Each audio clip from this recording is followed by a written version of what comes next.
Right it up. And the traitors may single-handedly be saving TV. Like, oh, I don't, no one watches TV anymore. I mean, did you see the viewership the Traitors final got? It's like what the X Factor was in the early 2000s. Hopefully, Traitors doesn't follow a similar trajectory to the X Factor. Bloody hell. But today, I'm going to be focusing on the 22 people who have been traitors. I'm going to rank them from the worst to the best. This ranking is based on solely their performance and gameplay as an actual traitor. So it's not based on how much I like them or how much I was rooting for them. It's based on the decisions they made, how well they were defending themselves, other aspects like murders in plain sight, all around gameplay. I've included all 4 seasons traitors and the celebrity traitors, even though they're a bit different, but they are in the ranking. Hopefully you don't disagree too much. If you do disagree, please argument. There's a few hot takes in there. So let's get on with it. So in 22nd, I've gone for Kieran. Arguably, he's not the worst traitor, but this is kind of a protest vote because he kind of went against the spirit of the game, didn't he? He threw his toys at the pram. He cheated, and I feel like cheaters can't prosper, so he's last. I don't care what you say. Kieran got outwitted by Wilf and threw his famous parting gift quote, which was a quote that ruined the ending so badly that they had to change the rules by season 3. And even as a traitor over his pants, you know, he changed up way too quickly. There was a clear change in attitude. Everyone could tell he'd been recruited. Instead of supporting his fellow traitor, because Wilf didn't even betray him that badly. Like, it's kind of just the flow of the day went. It's not like Wilf was vocally going at him in the round table. He was mostly silent at that final one. The others just did the thing for him. Need for him to do it, his riddle speak, the whole thing was just weird. 21st, I've gone for Freddie. Okay, now some people feel bad for Freddie, right? Because, yes, he was given a bad hand. He was brought in by Charlotte as a sacrificial lamb. She lied to him on the first night he was in the turret, which was the only night he was in the turret. But under pressure, he folded quicker than Kanye West. At the end of the night and in the bar, basically. But she can't be. She wasn't. She was been banished. Huh? She wasn't there at the bar at the end of the night. Yeah. Oh. Marathon, his line about how Mina told him after the round table where she was banished at night time that apparently Leanne had the shield even though Mina didn't even know. It was terrible. Like, what he should have done obviously is try and play it of like, well, wouldn't it be an amazing play from one of the 2 people who knew to purposely do it to try and throw us under the bus? He was a car crash. Even though he had a bad hand, he played his hand as bad as he possibly could and made it so easy for Charlotte. And yes, I'm going for Ash. Look, some people actually have a bit of sympathy for Ash. I don't. I think she was actually a pudding traitor who, even though there are traitors that lasted less time than her, which we're going to talk about, I think she did an even worse job. She was way too confrontational to people. When they called her out, she was like, what? Her acting was terrible. The way she was so blind to what was going on with Paul and Harry and the betrayal. And when they went back to that turret, you thought that all hell was going to go loose. But instead, she stupidly agreed to the Paul plan to go in the dungeon. Why she put herself in the dungeon with the hope that Harry, one of the people that betrayed her, would somehow defend her upstairs. It was stupid from Ash in every level. And that play kind of ruined the game. And I think she was a dead woman walking. She could have maybe changed the conversation if she didn't agree to the plan. Now, I know it wasn't necessarily her idea, but she went along with it way too easy, and she let them walk all over her, unfortunately. 19th, I'm going for Ross. Ross is the other one-day recruited traitor. Ross, like, I feel a bit bad for him. You know, he was brought in with a terrible position because he just was so wrong as a faithful. The way he defended Paul made him look so suspicious. And he was brought in, and unfortunately, he kind of he tried to sort of betray Harry, and it didn't really work. The elusive thing. Elusive. I don't know. I would never move elusive. What does that mean, though, mate? You said he was. He was telling the truth because Andrew did say that. He didn't play it very well. I felt bad for him, and it was frustrating to watch. But unfortunately, he just played his cards right and went for the jump way too quickly. 18th, I'm going for Hugo. Hugo unfortunately showed that honesty isn't a good thing in the traitors because he came in as a barrister, which is kind of an issue for him because when he was not immediately killed on the first night, there were questions raised for why were you not killed, and he didn't help himself with his stupid, over-the-top, dramatic speech to Ben. I mean, it was Linda level theatrics, and we'll get to her. Whoever has done that is beyond mean.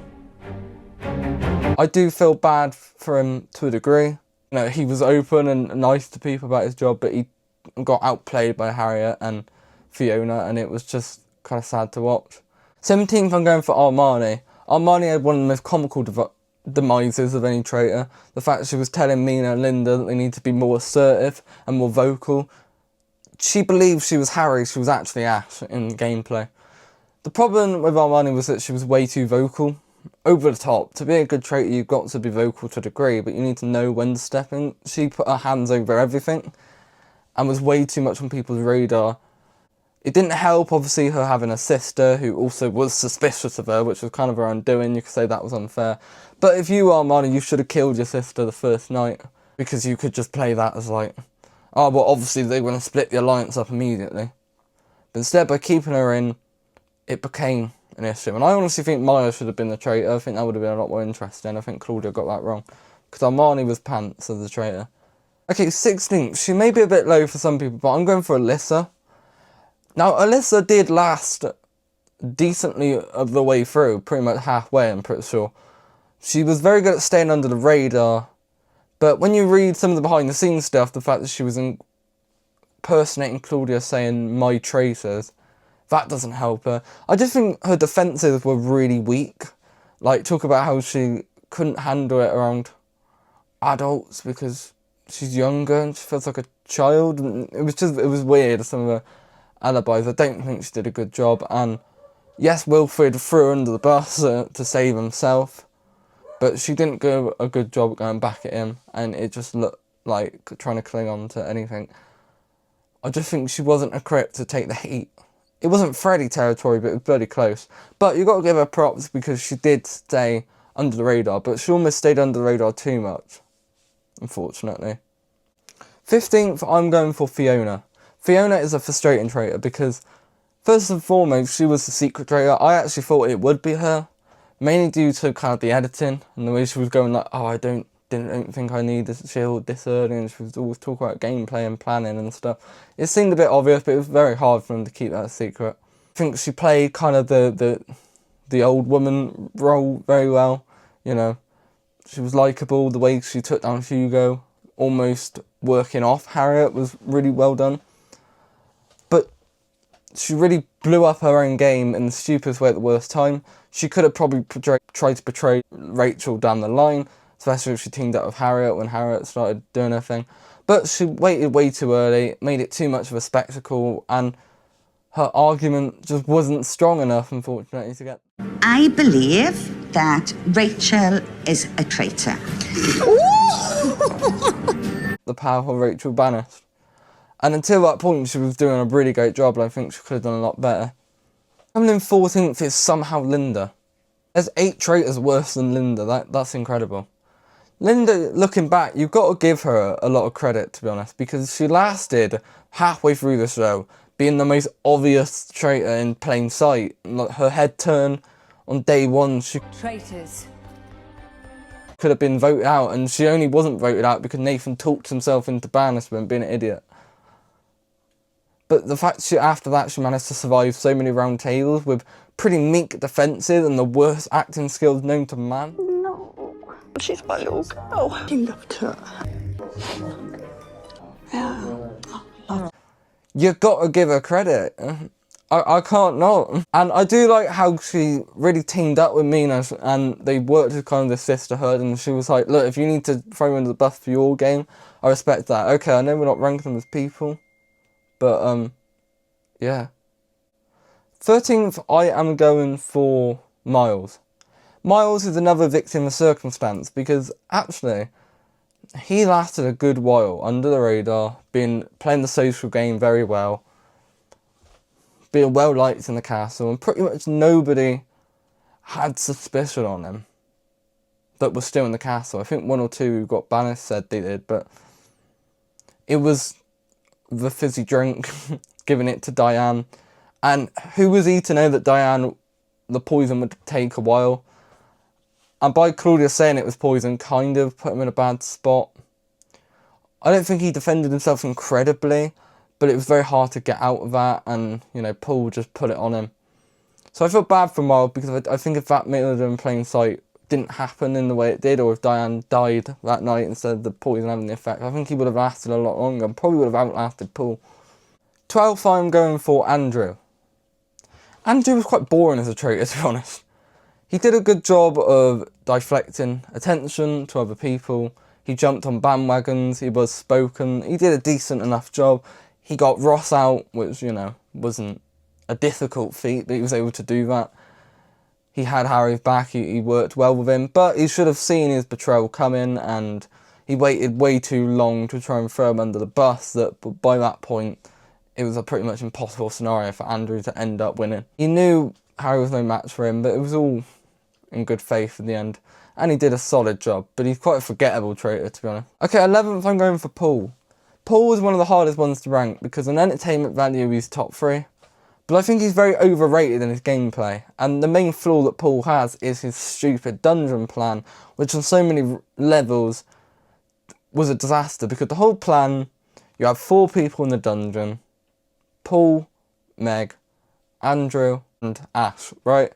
So the plan is that they save someone in the mission, they save Paul, they vote out Ash, and then they kill Andrew and bring Meg back because she's suspicious, and then maybe she goes the next night. The problem with this plan was that Paul overrated the fact that he would definitely be saved. The moment he wasn't saved, they got into a situation where obviously Ash would be going, so he would have to come back, even though Meg was more suspicious than him, and it made every sense for Paul to be killed if they were both faithfuls, and he made himself obvious. He also put himself in the deadlock that if Meg was voted out at the round table, which could have possibly happened, then Ash and Paul would both have to come back and basically out them both as traitors. The plan was so stupid that that's what really drags Paul down. But Paul played the social game incredibly. He had this character, he had this personality, he was incredible to watch. But Paul's flaws were mainly his only assertiveness when it was a traitor. The way he overdid it sometimes. And just him and his ego overrating his own popularity in the castle. He did too much sometimes, or sometimes not enough when he had to. And Harry's takedown of him was very satisfying to watch. Okay, top 10 now, and I've gone for Jonathan Ross. Jonathan Ross is very hard to place for the traitor because he's very much in the Linda camp of quite early on. It was quite obvious that it was him, the big dog theory. You know, he did so many risky moves which most other traitors wouldn't survive. The fact he killed Ruth, the way he took down Claire Bolden, like, it was incredible. And, you know, he played this leader of the team very well. They worked well together. And his performances at round tables is what really saved him, because he was so kind of obvious, and, you know, he had a few mistakes. I think he forgot he had a shield at some point, which in a civilian series he probably would have been picked up on. I think his stature as a celebrity definitely helped him, and this is why it's hard to rank the celebrity ones obviously next to them. But for me, Jonathan, considering his circumstance, did an incredible job. I'm going for Cat Burns. I think Cat Burns is a bit overrated as a traitor, because some people would have her a bit higher. My thing with her was that she was kind of like Alyssa, but if Alyssa was good. She had some really clever moments, like her quick thinking to the way they did the Parting is Such a Sorrow Celia thing with saying that Stephen told Alan this quote. That was really clever. She played the social game decently.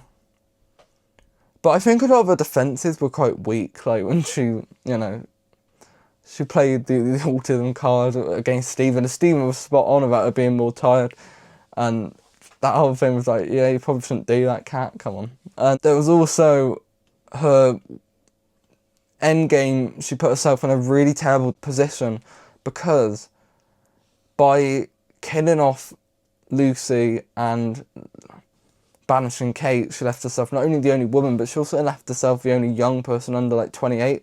So it was so obvious she was a traitor, just on like a meta outside the game logic. And because of that, I think she just falls off of it.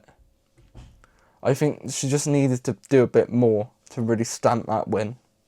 8th, I'm going for Mina. Mina is a fan favourite traitor for a lot of reasons. She was very likeable.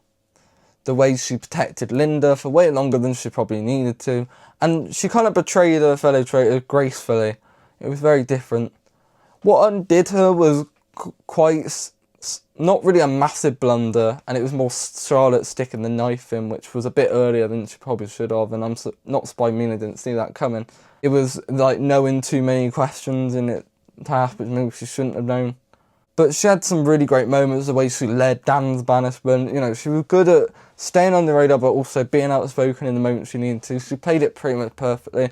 Should she have recruited Charlotte? Maybe not, then maybe there were better options, but I got the logic there, and I think if they stuck together, they genuinely could have actually won. And talking of Charlotte, I've got her in 7th. I think she's slightly above Mina. Charlotte had a quite incredible run on the show, going from someone who was quite suspicious as a faithful early on, to turn it around to being one of the most trusted people in the castle, to the point Francesca wanted to use the seer power on her. The seer twist was what undid Charlotte. I think Charlotte probably wins the show with Francesca. Possibly. If that seer twist, so you could argue, okay, the producers gave her a bad job. But I think Charlotte was playing life on the edge way too much. Her kind of Freddie move could have backfired, you know, Freddie being an idiot kind of helped her. She's stuck with Mina, maybe things could have been different. So she's a pretty great traitor, but she did get undid by a stupid twist, really. So she can only be this low. 6th, I've gone for Amanda. So we've only got 2 more non-winning traitors, obviously. And Amanda, apart from Harry, is the traitor that lasted the longest into the show without getting her first vote. She played the mother figure. She spoke well when she needed to. She played the social game incredibly. She was subtly pulling strings. She got rid of Alyssa when she needed to without much fanfare. Flaw, obviously, was the whole weird thing with Theo saying he was the most trustworthy and then turning on him. And also the fact that after what Wilfred did to Alyssa, she should have seen that coming, and she probably could have betrayed Wilf, especially going along with Maddie's theory, or getting some of the people. You know, Hannah might not have liked it, but I think she could have definitely took him out, and maybe even won herself. Because I don't think she would have recruited Kieran. Top 5 now, and I've gone for Alan Carr in 5th. Controversial, maybe. I think Alan Carr by far is probably the worst winner, but also the best winner. In gameplay level, he's almost Linda territory in the sense of, like, he forgot he had a shield. He couldn't say, I am a faithful, without laughing. I am a faithful. I am a faithful. I just get nervous. Alan. He was scheming and just a bit hysterical the whole time, but he used his personality and what people know him for to really help him. And you got to give him credit though, because he did do 2 murders in plain sight, which no one else has done on this show, and no one suspected a thing in either case. You know, killing Paloma immediately was a ballsy move, because it could have been like, oh, well, he would never do it, would he? He could, and they could have voted him out quite early on. I think that's what people thought would happen. The fact he went on to win was quite an incredible feat, really. Okay, 4th, I'm going for Wilfred. So, okay, Wilfred didn't win, so I think some people say, well, he can't be above Alan Carr. But if Wilfred was in 70 traitors, he definitely would have won, with how useless his faithfuls were. Wilfred got cheated out of his win, because he played things fantastically. The way he used emotion, like, he no heartstrings, he manipulated people. He was obnoxious to a degree, but I think he played the game perfectly. He took down Alyssa at just the right moment and turned the switch from things. He built important alliances. He knew who to keep and who to get rid of. And I really got the logic in recruiting Kieran, because everyone was suspecting a male traitor. And Kieran was, you know, did him and Amos come in, one of the traitors. Like, I got what he was trying to do there. And he had no choice really but to get rid of Kieran without looking really bad himself. But of course he got betrayed in the end, and his ultimatum and his reaction to the Kieran thing probably was what undid him to a degree, but I think it wasn't fair, and most people in that situation would have probably crashed out. Okay, top 3 now, and this was incredibly difficult, but for me, 3rd place is Stephen. Stephen is almost impressive that he went on to win with how much heat and how many blunders he made early on. Putting himself in within the Library 5 was a huge mistake, which he was able to get out of, luckily, by Fiona being the secret traitor, and the way he got rid of Fiona was quite impressive. But Stephen showed, along with Rachel, the importance of actually teamwork, and sometimes throwing traitors under the bus and recruiting new ones can actually throw things out of order, and I think we've seen that a lot, you know, in season 3. If Mina had someone more competent than Linda the whole way through, I think Steph could have won, but bringing in someone else that changes the dynamic, Charlotte, completely ruined it for her. And of course we saw a similar thing with Wilf and Kieran as well, which we can talk about.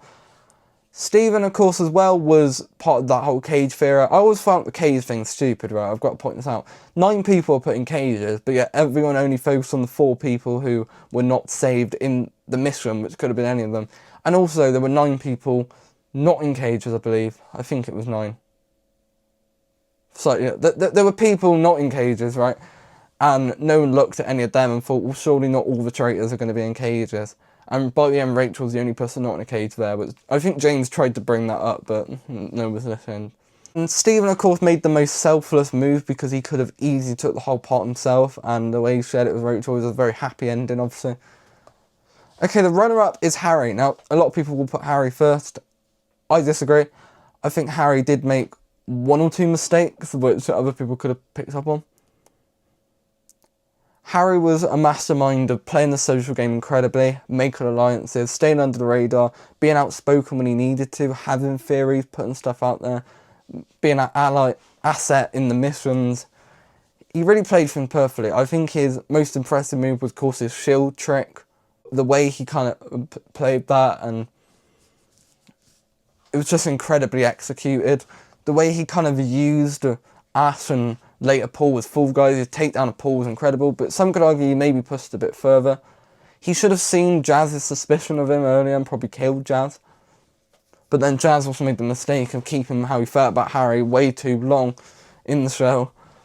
I think Harry was pretty incredible, but he was 1 vote from Molly away from losing, and if Molly was thinking with her head, he would have lost. So I don't think you can call him much of a mastermind, and I think he used Molly perfectly, and that was incredible, but it almost all went tits up for him in the end.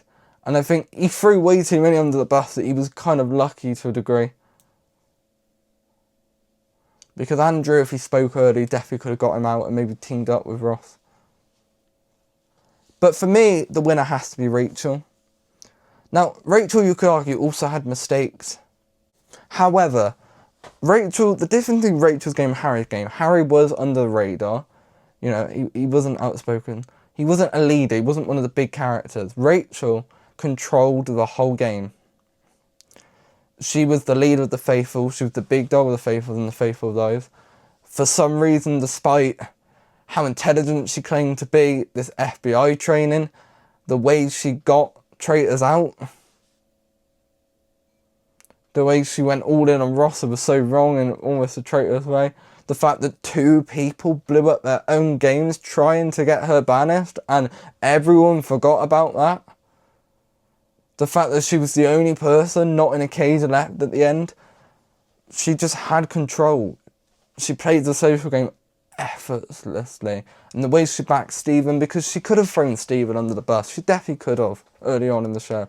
And by the end, of course, she needed Stephen. And some people would argue Stephen's above Rachel due to the fact that Stephen was the one playing the cards in the end game. But Rachel carried him early on in the show. And Fiona to a degree, because Stephen was a dead man walking until Fiona blew up her own game. But I think Rachel was the best traitor. Undisputable. So yeah, that is my ranking of all 22 traitors. Do get in the comments. I want to hear. Do you disagree? Are there any placements you would change? And yeah, I love the discussions. Yeah, I'll see you lot soon. Goodbye.